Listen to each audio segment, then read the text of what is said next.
Merci de nous choisir. Il est midi, c'est l'heure du journal. Mesdames, Messieurs, bonjour. Voici les titres. Antoine Diouf. La deuxième phase de l'opération pour le retrait des enfants de la rue entamée aujourd'hui. La première étape a été un échec total selon les organisations de défense des droits des enfants. Le G6 et le gouvernement reprennent contact ce vendredi. Une série de rencontres qui a pour seul et unique objectif désamorcer la crise scolaire, mais les enseignants tiennent à leur indemnité de logement. Les mises en garde de Maître El Hadj Diouf à Macky Sall, c'est par rapport à la loi sur le parrainage. Le leader du PTP attire l'attention du président de la République sur les risques d'un autre 23 juin au Sénégal. Et puis, commission d'enquête parlementaire sur les contrats pétroliers et gaziers, le groupe majoritaire à l'Assemblée nationale n'y voit aucun inconvénient, mais pour son président Aïmé Rougning, le député de Rewmi Déthié Fall doit se conformer à la procédure. Sornana Tambaye, bonjour. Bonjour Antoine Diouf. Les titres de l'actualité internationale. En Gambie, la traque se poursuit pour récupérer les biens de Yaya Jammeh. Selon les enquêteurs, l'ex-président possède une vingtaine de propriétés dans le centre de Banjul. Les procédures d'acquisition et les prix de ces biens immobiliers ont été rendus publics. Processus de paix au Mali. Une nouvelle feuille de route pour l'application de l'accord d'Alger a été signée. Le gouvernement, les groupes armés alliés et la coordination des mouvements de l'Azawad se sont entendus sur un nouveau calendrier électoral, mais aussi sur les forces de sécurité à déployer à Tombouctou et à Kidal. Développement de tous ces titres aux alentours de 12h15. Bonjour, cher Tidiane Diagne. Bonjour à vous, Antoine Diouf. Le football et la lutte au menu de la page des sports. Justement, au lendemain de la rencontre amicale internationale disputée par le Sénégal, ce sont les techniciens qui s'y mettent. Pas du tout d'accord avec le système de jeu de Aliou Cissé, qui reste convaincu en tout cas de son ossature. Il ne reste que quelques jours à prendre pour aller donc au mondial, a-t-il dit. Et puis nous allons aussi nous intéresser à la lutte. Plus que 4 jours pour le combat gris Bordeaux-Balaguer numéro 2. C'est samedi prochain au stade Léopold Sédar Senghor. La veille d'armes dans les écuries et les supporters se mesurent déjà. La chronique de Mbaye Sidi Mbaye, comme tous les mercredis dans ce midi, point de vue sur la stratégie du gouvernement pour faire baisser la tension sociale. Qu'en dites-vous? Rendez-vous vers 12h30. Bienvenue à toutes et à tous.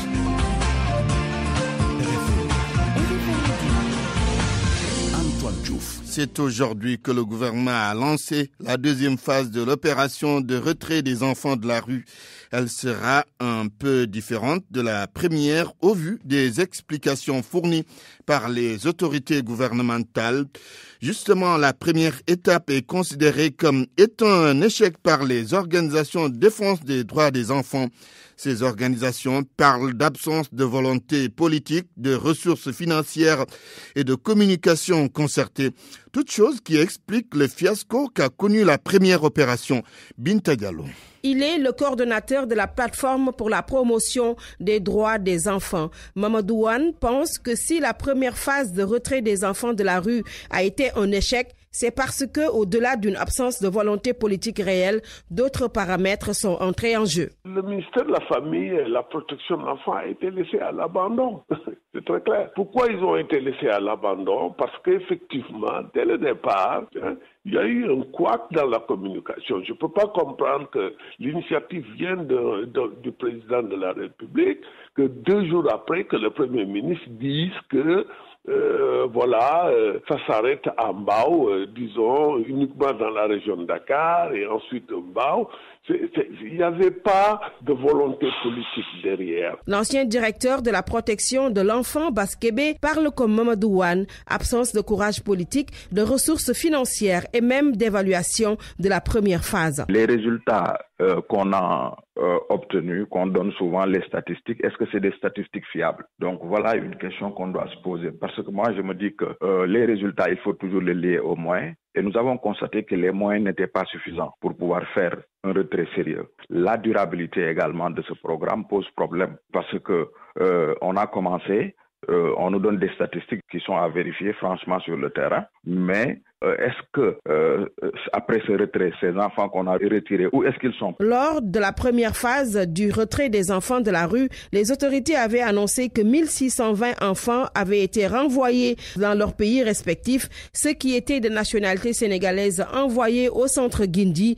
Mais à l'heure du bilan, le constat est le même. Les enfants sont revenus en surnombre dans les rues de Dakar. Les Dakarois pensent également que la première phase de l'opération de retrait des enfants de la rue a été un échec. La raison est qu'il n'y a pas eu de suivi. Un reportage de Nafissa Toussila. Retirer les enfants de la rue pour encore les laisser y retourner, c'est le constat de plusieurs personnes. Fanta Fall, presque la soixantaine, assise à l'arrêt d'autobus, en fait partie. Elle se dit consternée par ce fléau. C'est récurrent, c'est tout le temps le même problème qu'on voit pour les enfants. C'est déplorable de les voir traîner comme ça dans la rue. C'est déplorable. Il faut au moins qu'on trouve des solutions une bonne fois pour toutes. Un peu plus loin, sur la route du front de terre, au Carrefour, quelques enfants font la manche et pourtant une première opération de retrait a été menée. Pour Djibi Diallo, elle est restée vaine. C'est comme ça, il n'y a pas de suivi au niveau de l'application de la loi dans sa rigueur. Les gens se lèvent une semaine, 2 semaines après, ils laissent tomber et ne pas baisser les bras. Parce que c'est une lutte qui est continue, ce n'est pas une lutte temporaire. Je ne sais pas pourquoi. Depuis lors, maintenant, on voit de plus en plus des enfants au niveau de la rue. Moi, à chaque fois le matin, à chaque fois que j'aille travailler, je rencontre plusieurs enfants dans la rue. Fanta Fall estime qu'on devrait encore corser les choses. Oui, beaucoup plus lourde, beaucoup plus positive, des trucs concrets. Mais il n'y a rien de concret dans ce qu'ils font, le gouvernement. Il n'y a rien de concret. Pour Gora Diop, marchand ambulant, des politiques idoines doivent accompagner ces opérations. On doit leur apprendre le métier au moins, ou les mettre à l'internat, payer leur scolarité.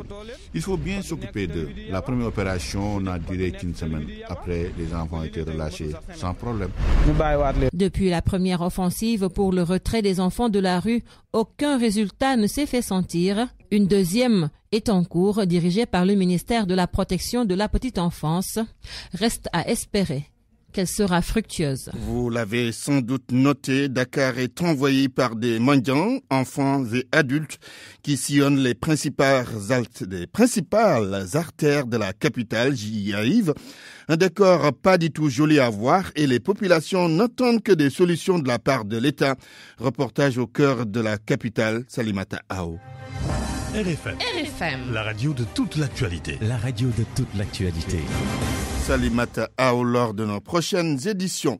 Il est 12h08, vous suivez le grand journal. RFM 94.0, la radio en puissance. Antoine Diouf. Attention, il y a danger avec la loi sur le parrainage et c'est Maître El Hadj Diouf qui met en garde Macky Sall.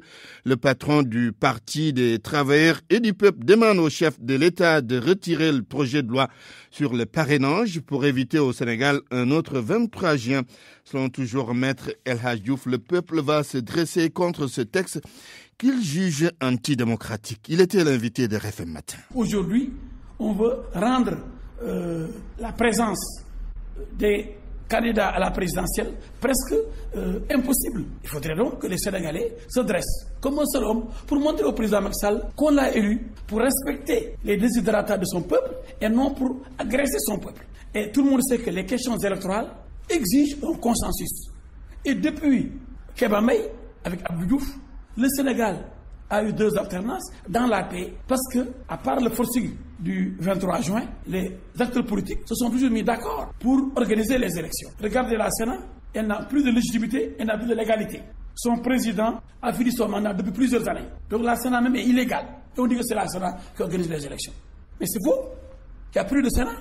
Mais il y a un assassinat de la démocratie qui est programmé.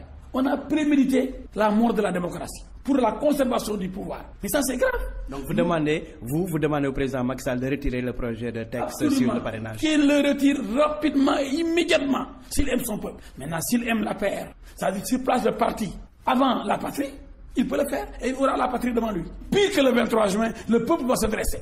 Le peuple est souverain. Seul le peuple est souverain. Un peu de respect, monsieur le président, pour votre peuple qui vous a élu. Ne le brimez pas. Ne le massacrez pas, respectez-le, bon Dieu. L'ancien député du peuple El Hadj Diouf. Une commission d'enquête parlementaire sur les contrats gaziers et pétroliers signés par le Sénégal. La demande du député Déthié Fall vue de l'Assemblée nationale, aucune opposition à la démarche du vice-président du parti Rewmi. Pour autant, le groupe parlementaire majoritaire évoque le respect de la procédure. Georges Déthié Diop. Cheikh Issa Sall est député non inscrit comme Déthié Fall. La démarche du vice-président du parti Rewmi l'engage, lui et les parlementaires du PUR. Il ne s'agit pas simplement du pétrole et du gaz. Je pense qu'il y a plein de choses à enquêter dans ce pays. Si maintenant notre collègue Déthié dépose un dossier au bureau de l'Assemblée pour une commission d'enquête, nous sommes partie prenante. Si on nous convie à la commission, on est dedans, et s'il faille voter quelque chose aussi, nous allons voter dans le sens de Déthié. Ça engage le PUR et l'ensemble des députés du Parti de l'Unité et du Rassemblement. Toute la lumière sur les contrats gaziers et pétroliers signés par le Sénégal. Une exigence aussi du Parti démocratique sénégalais. C'est pourquoi Toussaint Manga, membre du groupe Liberté et Démocratie, dit être en phase avec le député de Rewmi. Nous sommes parfaitement en phase avec lui. Dans une démarche de bonne gouvernance et de transparence dans la gestion de l'État, les Sénégalais doivent être informés sur tous les accords qui ont été signés de 2012 à 2017 concernant le gaz et le pétrole. Ce sont des richesses du pays. Et les Sénégalais ne doivent pas méconnaître les tenants et les aboutissants de ce qui a été signé. Et aujourd'hui, ce qui est sûr pour nous est que dans le cadre des accords signés, le plus souvent, le régime de Macky Sall ne prend pas en compte les intérêts des Sénégalais, mais plutôt les intérêts des groupes particuliers. D'où l'intérêt de cette commission parlementaire pour éclaircir vraiment toutes ces questions. Du côté de la majorité, l'on soutient que rien ne s'oppose à la mise en place d'une commission d'enquête. Seulement, Aimé Roning évoque la procédure à suivre. Je ne manquerai jamais de donner mon accord. Je n'ai aucun problème par rapport à un député qui dépose une demande de commission d'enquête. Ce que je dis simplement, c'est que c'est une procédure qui est encadrée par notre règlement intérieur, donc ça a des voies à suivre. Le problème, c'est pas de dire je veux faire une commission d'enquête et que demain vous faites la commission d'enquête. Il y a une procédure, ce sera instruit. On regardera exactement ce qui a été posé comme débat sur ces questions et en ce moment, on avisera. Affaire donc à suivre. L'on n'en est qu'au dépôt de la demande et c'est la suite qui va tout déterminer. Georges Déthié Diop, le groupe parlementaire Benno Bokk Yakaar en conférence de presse demain à 18h30. Ce sera à la suite de la séance de questions-réponses, questions d'actualité. Le Premier ministre, vous le savez, fera face aux députés demain. À Saint-Louis, les responsables départementaux du parti Bokk Gis Gis qui ont effectué une descente dans la langue de Barbarie où beaucoup de maisons ont été détruites demandent l'ouverture d'une enquête parlementaire à l'Assemblée nationale sur les travaux de Gokhumbath. Ils ont également annoncé une plainte contre l'État et l'entreprise en charge de la construction de la digue de protection de la localité. Détail Mohamed Nabissila. En visite dans les zones sinistrées de la langue de Barbarie, les responsables de Bokk Gis Gis disent avoir constaté une suspension des travaux entamés à Gokhumbath du fait des dégâts de la mer. Nous sommes scandalisés, outrés par la légèreté, surtout la précipitation avec laquelle ces travaux ont été effectués. La digue de protection doit être d'abord un travail bien étudié avec des experts qui comprennent exactement les enjeux. C'est pourquoi, objectivement, la coordination départementale de Bokk Gis Gis, les responsables de la langue de Barbarie et les populations saint-louisiennes demandent à ce qu'une enquête soit d'abord lancée. Et le coordonnateur départemental de Bokk Gis Gis à Saint-Louis, Ousmane Wade, d'annoncer une plainte et une saisine des députés pour une enquête parlementaire. Nous avons décidé de porter plainte contre l'État du Sénégal et la société Eiffage. Premièrement, mais parallèlement aussi, nous allons demander aux députés de Bokk Gis Gis, à tous les députés du groupe libéral, Liberté et Démocratie, dirigé par notre frère saint-louisien, Maître Madické Niang, pour qu'une commission d'enquête parlementaire puisse être installée au niveau de l'Assemblée nationale. Des maisons ont été détruites. Aujourd'hui, c'est plus de 150 familles qui sont installées dans des tentes. Les dernières furies de la mer ont occasionné des maisons, mosquées et écoles détruites. Mais un important programme d'endiguement sur la langue de Barbarie est décidé par le gouvernement du Sénégal, soutenu par la Banque mondiale et la France. RFM Saint-Louis, Mohamed Nabissila. Saint-Louis toujours, les autorités en charge de l'éducation ont décidé de fermer l'école Cheikh Touré, endommagée et menacée par la mer, d'après l'inspecteur de l'éducation et de la formation de Saint-Louis. C'est suite à un arrêté préfectoral pour des raisons de sécurité que cette mesure a été prise. Tous les élèves de l'école Cheikh Touré seront transférés dans les établissements scolaires de Ndaté-Yaladot et Leontine Gracianet, où ils vont poursuivre les cours après les fêtes de Pâques. L'inspecteur de l'éducation et de la formation de Saint-Louis, Cheikh Yaba Diop, dans nos prochaines éditions. Le G6 se prononce sur la rencontre d'hier avec le Premier ministre. Il s'agissait d'un monitoring et non de négociations, précise le secrétaire général du QSEMS. Abdoulaye Ndoye déclare que le règlement de la question de l'indemnité de logement reste une exigence pour une solution à la crise scolaire. Les deux parties vont se retrouver ce vendredi. Abdoulaye Ndoye est avec El Hadj Ndiogoudien. Il s'agissait pour le Premier ministre de convoquer une séance de monitoring. Parce que lors de la rencontre du 19 janvier, il a constaté lui-même que les accords n'étaient pas signés. Parce qu'il nous a posé cette question, pourquoi vous dites que les accords ne sont pas signés? On lui a énuméré tous les accords qui ne sont pas respectés. Il a donné des instructions. À la rencontre du 16 mars, il s'est rendu compte que les instructions n'ont pas été appliquées. Il s'est engagé lui-même à présider des séances de monitoring des accords. Donc ce n'est pas une négociation. La négociation a été faite, les accords sont signés. Il s'agit aujourd'hui de respecter les accords. Nous avons attiré l'attention du Premier ministre sur le fait qu'aujourd'hui, la question centrale, essentielle, nodale, qui préoccupe les enseignants, qui mobilise les enseignants, c'est la question de l'alignement de l'indemnité de logement pour la justice et l'équité. En effet, après la publication du pré-rapport sur l'étude sur le système de rémunération des agents de l'État, les enseignants veulent quand même que les injustices soient corrigées. Donc, sur cette question, le Premier ministre nous a convoqué le vendredi prochain pour une autre rencontre. Et nous lui avons dit, la question aujourd'hui qui peut résoudre la crise, c'est la question de l'alignement de l'indemnité de logement et la carrière des enseignants. Donc on ne peut pas aujourd'hui occulter cette question, c'est une question essentielle. Abdoulaye Ndoye, le secrétaire général du QSEMS, l'intersyndical des travailleurs de la pêche et de l'aquaculture, très remonté contre le ministre Oumar Gueye, qui devait les recevoir aujourd'hui, mais leur a envoyé son conseiller technique en formation. L'intersyndical qui a boudé la rencontre a décidé d'aller en grève le 15 avril prochain. C'est pour exiger la satisfaction de sa plateforme revendicative. Abdoulaye Roger Dieng est le coordonnateur de l'intersyndical des travailleurs de la pêche et de l'aquaculture. Il est au micro de Binta Diallo. Nous sommes vraiment déçus par rapport à ce comportement de l'autorité. Nous pensions qu'il devait venir prendre des engagements pour régler la situation des travailleurs de la pêche qui vivent dans d'extrêmes difficultés, dans des agents qui sont les plus mal payés de l'administration sénégalaise, qui n'ont aucune indemnité, aucun avantage par rapport aux autres corps de l'administration sénégalaise. Il y a des arriérés de salaire. Aujourd'hui, l'État investit des millions dans la formation et qu'il reste en l'air sans les recruter. Et c'est ce que nous déplorons. Le 15 avril, Inch'Allah, nous irons en grève. Parce que ce comportement montre qu'ils ne sont pas en mesure de régler les problèmes. Parce que s'il y a des problèmes qui sont très sensibles, très sérieux, notamment le traitement salarial, les conditions de travail des agents, la première chose à faire, c'est de les recevoir et de discuter avec eux. Au lieu d'en envoyer des CT qui n'ont pas un pouvoir de décision, qui ne peuvent pas prendre d'engagement ni de décision. Une revendication satisfaite, c'est celle des producteurs de pommes de terre de la zone des Niayes, victimes de la concurrence des producteurs indiens. Après des concertations avec les acteurs maraîchers locaux, l'État a décidé de bloquer la production des Indiens. Vous entendrez Cheikh Anta Diop dans nos prochaines éditions. Vendredi Saint, c'est dans 2 jours. C'est aussi jour d'un Ngallah au Sénégal.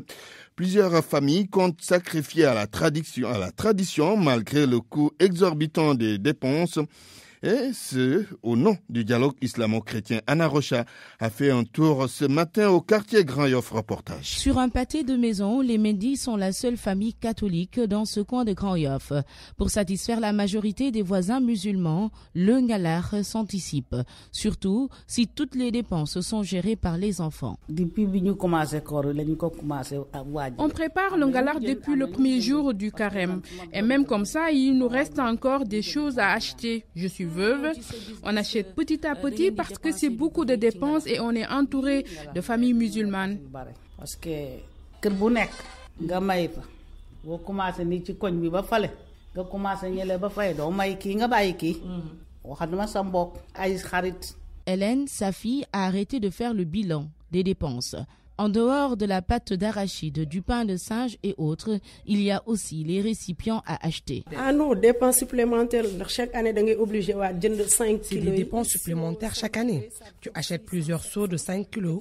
Chaque seau coûte entre 600 et 700 francs. Donc, fais le calcul, mais on remercie Dieu de nous donner les moyens pour continuer à le faire.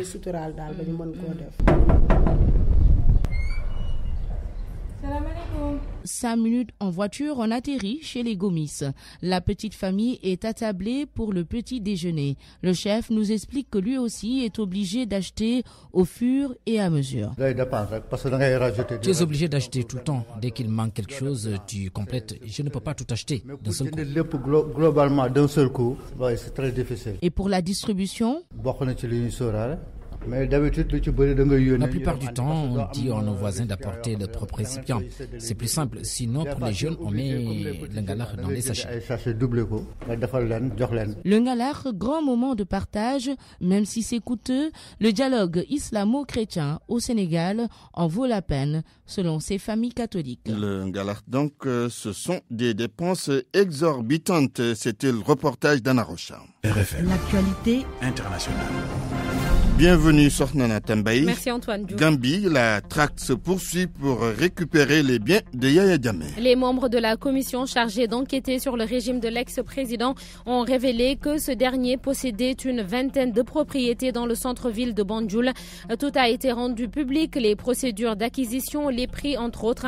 Banjul, la correspondance d'Amadou Bari. C'est une véritable caverne d'Ali Baba qu'ont découvert les enquêteurs de la commission d'enquête sur le régime de l'ancien président Jammeh. Selon ces enquêteurs, 4 autres biens immobiliers ont été découverts, ce qui en fait un total de 28. Ces biens sont situés dans différents quartiers du centre-ville de Banjul, ce qui représente des centaines de millions de dalasi, environ une trentaine de milliards de francs CFA. À en croire ces enquêteurs, l'ex-président ne se refuse rien, allant jusqu'à racheter une des propriétés de son prédécesseur, Daouda Kairaba Jawara, à quelques encablures du palais présidentiel à hauteur de $650,000, environ 345 millions de francs CFA. Poursuivant son témoignage, de Lobaldé a déclaré que l'ex-dirigeant possédait 38 autres biens immobiliers dans la banlieue de la capitale. La plupart de ces propriétés sont des bâtiments abritant des ministères, des hôtels 3 à 4 étoiles. Les enquêteurs sont toujours à la recherche d'autres propriétés dans d'autres localités du pays. Cette commission a débuté ses activités au mois d'août dernier. Depuis lors, les auditions se poursuivent du lundi au jeudi. La commission poursuit ses activités jusqu'à début mai prochain, après quoi elle soumettra ses rapports au président de la République pour les éventuelles poursuites. Amadou Bari Banjul, Radio Futur Média. Mali, nouvelle feuille de route pour accélérer la mise en œuvre de l'accord de paix d'Alger. Alors, ce nouveau calendrier va également créer un climat propice à l'organisation d'élections libres sur tout le territoire en juillet prochain. Le gouvernement, la plateforme des groupes armés pro-gouvernementaux et la coordination des mouvements de l'Azawad ont signé la feuille de route qui comporte 21 points. Parmi ces questions, le report des élections locales pour permettre au pays de mieux préparer la présidentielle prévue en juillet prochain. En plus, le mécanisme opérationnel de coordination sera fonctionnel à Tombouctou et Kidal en avril au plus tard.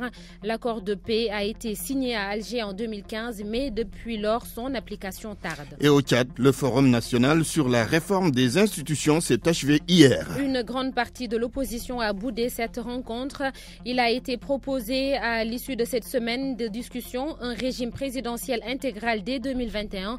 D'autres propositions propositions ont été faites sur le plan administratif. À Wambaye. Une 4e république sous un régime présidentiel. Le Tchad pourrait connaître une nouvelle carte administrative présentée comme suit. Le maintien d'un État unitaire fortement décentralisé avec 2 niveaux de collectivités décentralisées, à savoir les provinces et les communes, et 2 unités administratives, notamment les provinces et les départements, la fixation du nombre de provinces à 17. La 4e république va donc être marquée par un régime présidentiel intégral avec un président élu pour un mandat de 6 ans renouvelable une fois à partir de 2021 et le poste de Premier ministre supprimé. Le mandat des députés change, il passe de 4 à 5 ans et les Tchadiens de l'étranger vont bénéficier de sièges à l'Assemblée nationale. Et pour Ali Golor, ancien député et porte-parole de la coordination des partis politiques pour la défense de la Constitution, la création d'une 4e république sans Premier ministre est synonyme de monarchie. En République démocratique du Congo, Moïse Katumbi encore dans le collimateur de la justice. Le procureur général de la République a annoncé avoir ouvert une information judiciaire pour usurpation de nationalité contre l'opposant. D'après le parquet, Moïse Katumbi est de nationalité italienne et dispose d'un passeport et d'une carte d'électeur congolais, ce qui est un délit. Du côté des partisans de l'ancien gouverneur du Katanga, on parle d'acharnement de la part du régime. Pour son avocat, d'ailleurs, il faudra alors désormais rappeler à tout le monde d'où il vient, même à Joseph Kabila. On termine avec la France qui a rendu hommage aujourd'hui aux gendarmes décédés lors de l'attaque terroriste dans l'Aude. Le lieutenant-colonel Arnaud Beltrame a été décoré de la Légion d'honneur à titre posthume. Emmanuel Macron, qui a présidé la cérémonie d'hommage, a déclaré que le nom du défunt gendarme est devenu celui de l'héroïsme français. Arnaud Beltrame s'est substitué à une otage dans un supermarché. Il s'est battu avec le terroriste et a été blessé. Il a finalement succombé à ses blessures le jour de l'attaque. C'était le vendredi dernier, Antoine. Sornana Tambaye, merci pour cette page internationale. Parole aux auditeurs. L'actualité, qu'en pensez-vous? Moi, je pense que vous devez. Réagissez dans nos éditions d'information sur l'actualité. Bonjour. Oui, bienvenue sur cette antenne d'RFM. Du lundi au vendredi, vous avez la parole sur RFM. Abdou Foutadiakoumpa, président de l'amicale des inspecteurs et contrôleurs du travail, et Atoumane Diaw, vice-président du comité national du dialogue social, pour nous dire ce qu'il pense de la stratégie du gouvernement pour faire face, pour faire baisser la tension sociale. Ce sera dans quelques instants dans Point de vue. RFM Sport. Bonjour cher Tidiane Diagne. Bonjour à vous Antoine. Football, 2 matchs nuls en 2 rencontres amicales. Les Lions du Sénégal n'ont pas convaincu à 2 mois du démarrage du mondial. Et ce sont là les avis des techniciens que nous avons interrogés ce matin. Le Sénégal, qui je le rappelle, a fait match nul hier contre la Bosnie. Mais avant, les Lions avaient fait match nul contre l'Ouzbékistan sur le score d'1 but partout. Il ne faudrait surtout pas changer un système qui gagne. Ce sont là les propos des techniciens interrogés par Soda Thiam dans ce dossier. Au lendemain des matchs amicaux livrés par les Lions du Sénégal, les techniciens se prononcent. Première remarque, le système de jeu. Selon l'entraîneur de Sonacos, le contenu ne rassure pas Cheikh Gueye. Le premier match, c'est pas dire un match un peu médiocre. Le deuxième match, on a vu des choses intéressantes en première période, en deuxième période moins. Le système, on a vu Aliou Cissé qui a donné des intentions claires pour ces 2 matchs, comme si on y va au mondial avec un nouveau système, c'est-à-dire le 3-5-2. C'est un système à respecter, mais certes, il faut reconnaître aussi que c'est un système un peu risqué. On a vu la sélection nationale jouer avec un 4-4-2, Losange, un 4-4-2 classique, un 4-3-3, et aujourd'hui, si on doit encore jouer un 3-5-2, je pense que c'est un peu surmener les gosses sur le plan tactique. Il fallait vraiment peaufiner le système de 4-3-3 qu'on avait l'habitude de jouer. Le directeur technique de Waledan de Thiès, lui, fait une petite comparaison entre le Sénégal et ses adversaires au mondial. Momar Tchoun pense que, sur la base de ces résultats, certains des adversaires du Sénégal peuvent surprendre. La Colombie est une équipe en principe qui devrait aller au 2e tour. Accompagnée par qui? C'est là où se trouve maintenant le doute. La Pologne a montré qu'il monte en puissance. Le Japon, même s'ils sont hésitants, je pense que c'est une équipe qui a l'habitude d'aller à la Coupe du Monde. Nous, c'est notre 2e participation, mais nous avons de bons joueurs. Définissons le cadre, mettons-le dans des conditions de pouvoir vraiment s'exprimer. Et si on le fait dans un bon 4-3-3 ou bien dans un 4-2-3-1, ils sont capables de venir au 2e tour. Ces 2 techniciens estiment que le système adopté ne réussit pas à l'équipe. Alors, c'est un peu risqué d'insister, mais il affirme que des rectificatifs sont encore possibles. Ce dont il est sûr, c'est qu'il tient son ossature en direction du prochain mondial de football. Le sélectionneur des Lions de la Teranga, Aliou Cissé, compte néanmoins renforcer renforcer son effectif pour davantage améliorer certains secteurs de jeu. Nous allons écouter le sélectionneur national. Si vous analysez bien, vous verrez que le noyau de ce groupe-là a toujours été là depuis 3 ans. Je pourrais dire qu'il y a au moins 18 à 19 joueurs qui ont toujours été avec moi depuis 3 ans. C'est vrai que maintenant, après, il reste 4-5 places où on peut prendre un joueur parce que il a explosé en championnat, ou bien on peut prendre un joueur parce qu'on se dit que c'est le présent et le futur de l'équipe nationale du Sénégal. Mais en réalité, l'ossature du groupe a toujours été là. Donc pour moi, il n'y a pas de souci. Mais comme je dis, ces 2 matchs amicaux devaient nous permettre aussi de voir certains garçons qu'on n'était pas trop sûrs de leur forme. Aujourd'hui, je pense que c'est réglé, c'est rangé. On sait déjà quel est leur niveau et à partir de là, écoutez, on fera les choix qu'il faudra. Peut-être qu'il y aura d'autres garçons qui vont se révéler sur ces 2 mois-là. Et comme je le dis, l'équipe nationale n'est pas fermée. C'est ouvert encore, donc il se pourrait peut-être qu'il y ait d'autres garçons qui viendront intégrer. Les prochains matchs amicaux des Lions du Sénégal, le 31 mai contre le Luxembourg, contre la Croatie, c'est prévu pour le 8 juin. Et puis Corée du Sud, Sénégal va se jouer à compter du 11 juin, c'est-à-dire à 3 jours exactement du démarrage de la Coupe du Monde prévue à partir du 14 juin prochain en Russie, Antoine. On change de discipline, lutte avec frappe. Plus que 4 jours pour le combat Gris-Bordeaux-Balagaï 2. C'est prévu exactement pour le samedi prochain au stade Léopold Sédar Senghor. C'est la veille d'armes dans les écuries et les supporters se mesurent déjà. Reportage signé Fatoussi. Forza, le dernier tombeur d'Abdou Diouf. Pensionnaire de l'écurie FAS, Forza est l'un des lutteurs qui s'entraîne au quotidien avec Gris-Bordeaux. À peine sorti de son lit, le colosse se veut confiant. On prie pour qu'il gagne. Il a fait tout ce qu'il devait faire. Il est prêt à affronter son adversaire. Pas plus tard qu'hier, on s'est vu à l'entraînement. On est très confiant. Le combat ne va même pas durer. Gris est plus fort que Balagaï. Maudo, la vingtaine et menuisier de son état, s'affaire autour d'une planche. Pour lui, Balagaï va prendre le dessus sur Gris-Bordeaux. Balagaï est mon lutteur et ça ne sera pas facile. Mais on n'a pas peur de Gris-Bordeaux. Il n'a pas de force, il n'a rien dans les jambes. Que Balagaï 2 fasse doucement pour pouvoir le battre. À l'opposé de Maudo, Ousseynou, un inconditionnel de Gris-Bordeaux, face et prêt, dit-il.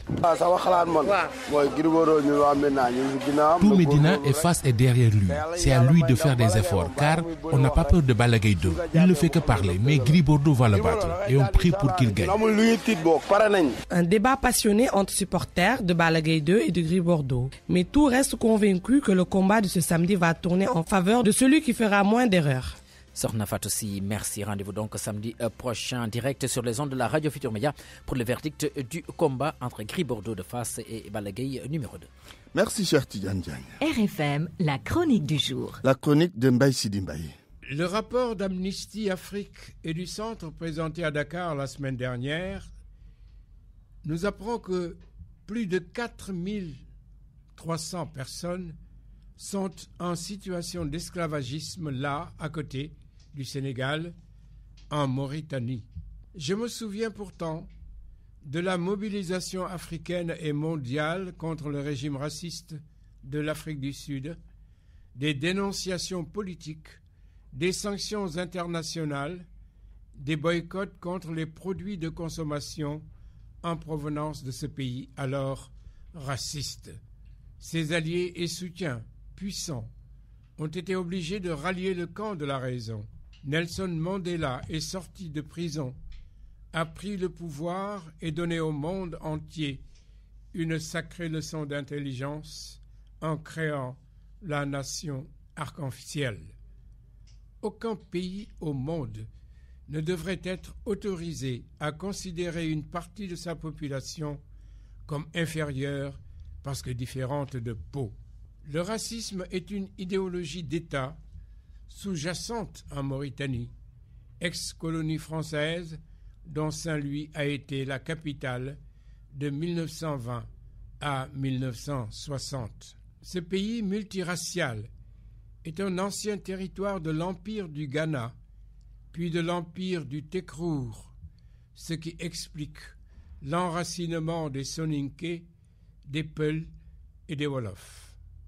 Ce pays si proche, à y voir de plus près, ne partage pas fondamentalement les mêmes valeurs que nous en termes de gouvernance. L'administration est inégale, sectaire et raciste. Il y a 2 semaines, j'ai vu à la télévision de ce pays une députée noire, avocate, Maître Mbaye, qui lançait au président de l'Assemblée nationale « Vous n'êtes pas nos frères ». L'épisode de 1989, en effet, risque de ne pas être le dernier mauvais souvenir de notre cohabitation. Bientôt 30 ans que des Noirs chassés, pourchassés de ce pays, sont installés au Sénégal. Pour le gouvernement mauritanien, ils sont sénégalais. Ces patriotes, quant à eux, veulent retrouver leur patrie. C'est une question de dignité humaine et un devoir de mémoire. Ould Taya, le dictateur réfugié de luxe à Doha, les a d'abord dépossédés de leur patrimoine foncier avant de les jeter à l'errance. Cette question hautement géopolitique fait-elle partie des dossiers diplomatiques importants en discussion entre Nouakchott et Dakar? Bientôt, bien sûr, on n'enfuit pas l'histoire dans le sable, même dans l'immensité du Sahara. Les festins attendus du pétrole et du gaz, célébrés déjà comme un succès diplomatique historique, risquent de provoquer un réveil brutal et légitime. Et ce sera la revanche juste de l'histoire. À mercredi prochain. La presse du jour. Presse du jour, Georges Detcheyop.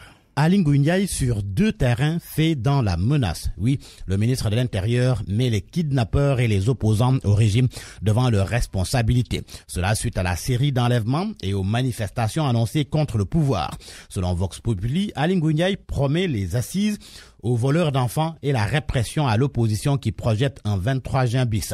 Il a informé que les auteurs d'enlèvements et meurtres d'enfants, une fois arrêtés, seront directement traduits devant les chambres criminelles. Le ministre de l'Intérieur, qui animait une conférence de presse conjointe avec sa collègue de la bonne gouvernance et de l'enfance, s'est prononcé sur le sit-in des opposants prévu devant l'Assemblée nationale. Il avertit que s'ils demandent l'autorisation et qu'ils ne l'ont pas, ils ne vont pas le faire. L'opposition dénonce le système de parrainage dont le projet de loi doit être examiné par les députés. En attendant, le ministre de la Justice apporte des éclairages sur la question. Dans un entretien accordé au quotidien national Le Soleil, Ismaïla Madior Fall indique que depuis 1991, le parrainage citoyen existe.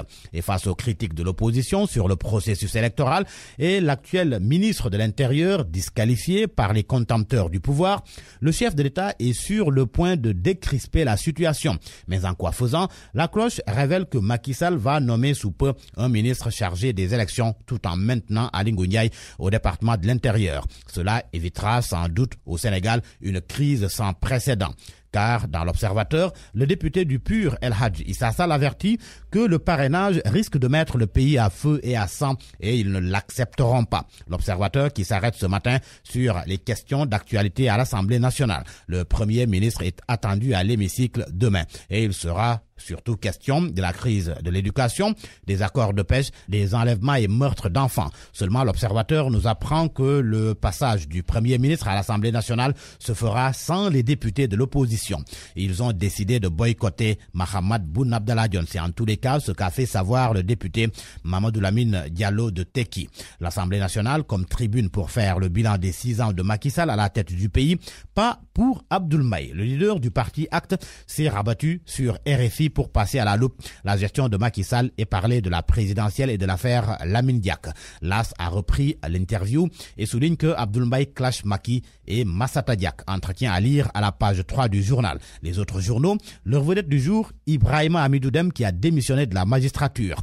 Les Échos, par exemple, soulignent qu'il y a eu suffisamment de faits frustrants qui peuvent le pousser à la sortie. La goutte d'eau de trop, si l'on se fie au journal, un poste à l'ONU. Il y aurait aussi les traitements dont il avait fait l'objet. Hamidou Dème aurait été totalement écarté et confiné dans un petit bureau. Dans les Échos toujours, le président de l'Union des magistrats sénégalais réagit suite à la démission du juge Dème. Souleymane Teliko confie que l'UMS n'a pas été saisi et il n'y a eu aucune sanction. Pour autant, dans l'Observateur, il déclare que le départ de Hamidou Dème est une grosse perte ouverte pour la magistrature. Mais après sa démission, que compte-t-il faire? Source A nous apprend qu'il va prochainement s'adresser aux Sénégalais à travers une conférence de presse, sauf dernier report d'ici à vendredi. Et pour gagner sa vie, des proches de sa famille soufflent à Source A qu'Ibrahim Adem compte sur l'enseignement et va utiliser son expérience dans le domaine judiciaire. La démission d'Adem, un prétexte pour enquête d'évoquer les relations entre les magistrats et l'exécutif. Le journal parle de malaise profond, mais précise que le combat pour une justice indépendante n'a pas commencé avec Ibrahima Amidou Dème. Enquête cite entre autres le bras de fer entre Aliou Niane et le défunt régime libéral, le réquisitoire jugé rebelle d'Ibrahima Ndoye dans le cadre de l'affaire des chantiers de Thiès. Et dans un entretien accordé à Enquête et à l'Observateur, le président de l'UMS, Souleymane Teliko, soutient que d'autres magistrats, très nombreux, ont fait le choix de rester et de mener le combat de l'intérieur. Économie à présent, le quotidien semble tirer la sonnette sur la situation que vit la compagnie sucrière sénégalaise.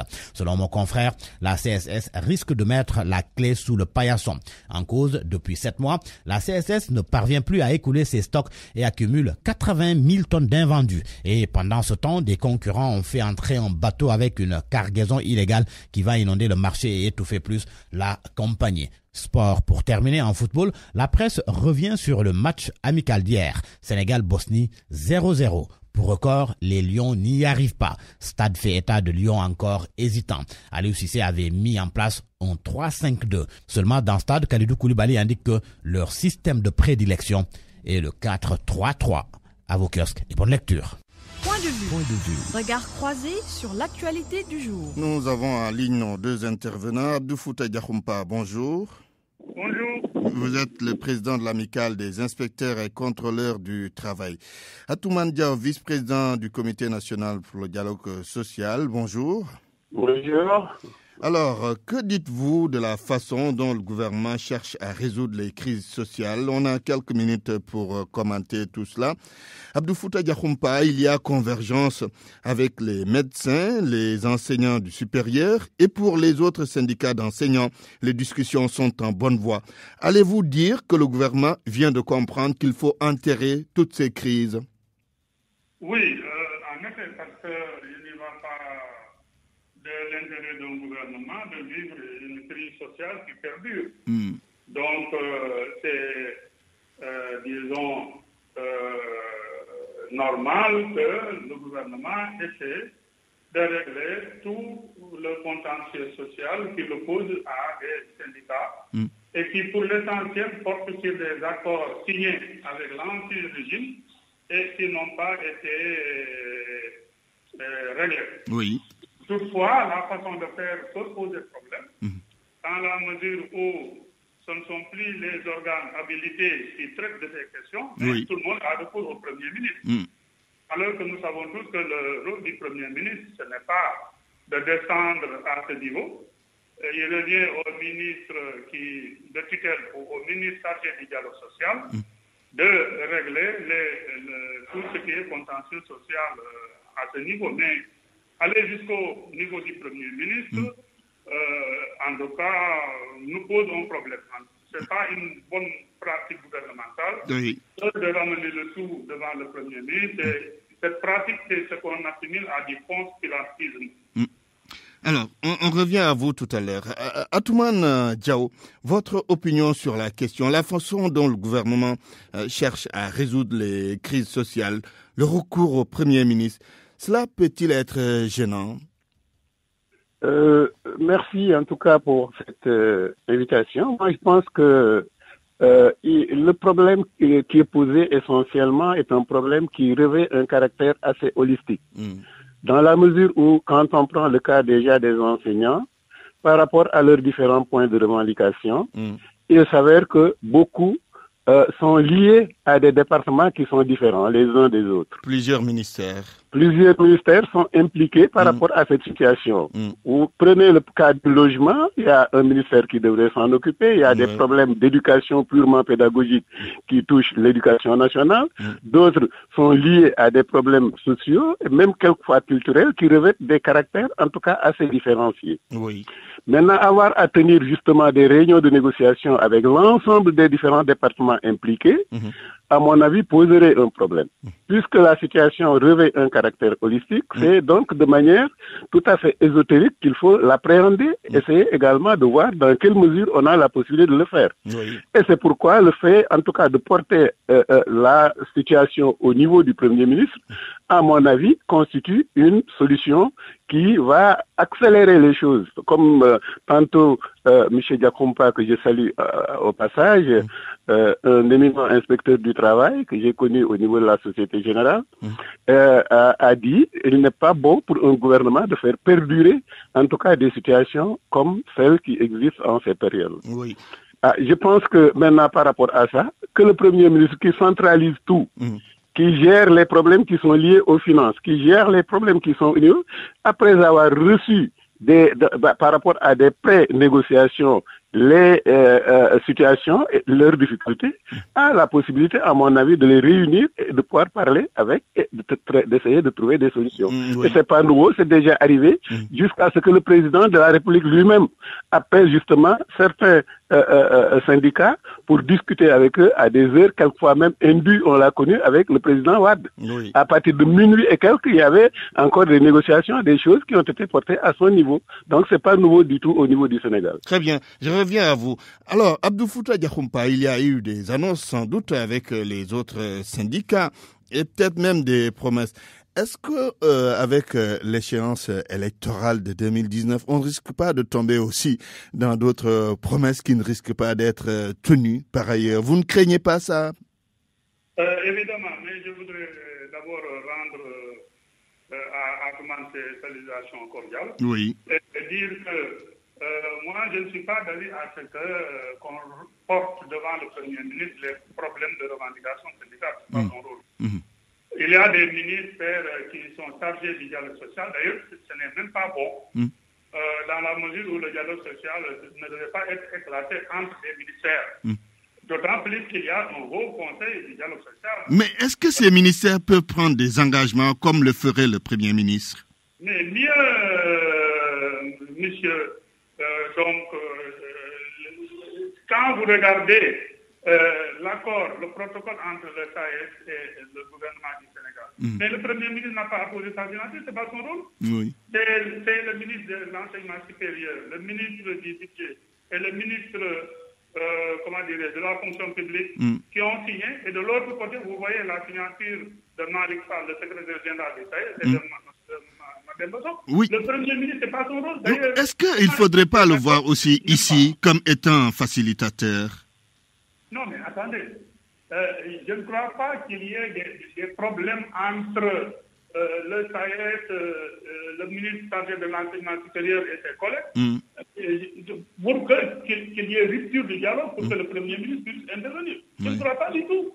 Je ne crois pas pour les questions que le SAMES pose sur l'âge de la retraite à 65 ans, qu'il y ait rupture de dialogue pour que le Premier ministre intervienne. Non. Très bien. Il y a une tendance sénégalaise qui voudrait qu'on règle tous les problèmes au sommet de l'État. Et justement, pour les promesses, comme je vous l'ai demandé tout à l'heure, vous ne craignez pas que ce soit encore des promesses non tenues? Mais évidemment, je vais vous donner un exemple patent que je maîtrise bien. Oui. Prenons l'accord entre le SAES et le gouvernement portant sur la retraite. On dit on va vous donner 70%, 80%, jusqu'à atteindre 80% ou plus. Et on dit ça, ce sera 80% du salaire net, du dernier salaire net perçu. Mais vous savez, vous et moi, que le Fonds national de retraite, le FNR, ne peut pas le supporter. Parce qu'en 2002, quand on a réformé la loi 81-52 portant le code des pensions, c'est en prolongeant l'âge de la retraite qui est passé de 55 à 60 ans, mais c'était tout simplement parce que ce fonds avait des problèmes de trésorerie. Comme le presse a eu à avoir des problèmes jusqu'à ce qu'on ait eu à prolonger l'âge de la retraite. Comment voulez-vous maintenant, ce fonds qui a eu des problèmes et qui en a encore jusqu'à présent, puisse supporter des retraites qui seraient 70, 80% de la pension de retraite? On aurait compris si l'État avait dit. Oui, pour terminer. un fonds spécial de retraite logé au niveau des universités. Rien. Très bien. Serait alimenté par la fonction de ceci. Simple promesse alors. Simple. Voilà un accord qui va créer des problèmes. Très bien, merci. Merci, Abdou Fouta Diakhoumpa. Atoumane Diaw, on termine avec vous, parce que rattrapé par le temps, il y a des promesses, oui. On en parlait tout à l'heure avec Abdou Fouta Diakhoumpa. Quel espoir de voir ces promesses tenues?